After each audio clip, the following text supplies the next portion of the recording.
Kama Allah anavyosema ndani ya Qur'ani, mara nyingi dini, wengi wenye kuitanguliza dini huiweka sana kwa wanaume. Dini kidhahir tuona sana inakuja kwa wanaume. Hata dhamiri nyingi ndani ya Qur'ani zinakuja ni kwa wanaume. Ya ayyuhalladhina amanu kutiba alaykumus siyam, ya ayyuhalladhina amanu kum. Yaani utapata ni mambo ya, lakini wote wameingia ndani. Ar-rijal qawwamuna 'ala an-nisa. Utapata baadhi ya wanawake utafikiria dini haiwahusu. Naam. Yani mwanamke anaona dini ya Kiislamu imeshushwa kwa mwanamume tu.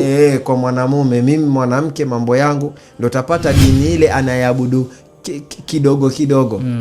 Wanawake wengi wavivu wa kuswali, wanawake wengi wavivu kutoa, wanawake wengi yani atakuwa Mungu amemjalia katika upande wa riziki hana habari na zaka.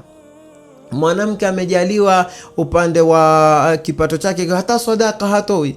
Yani kwa sababu gani? Anaona kutoa kwa wanaume zaka, kama hija yenyewe pia kwende na kwa ni shida kwake, anaona kwenda hija pia kwa wanaume. La, mwanamke dini inamhusu kama dini inavyomhusu mwanamume.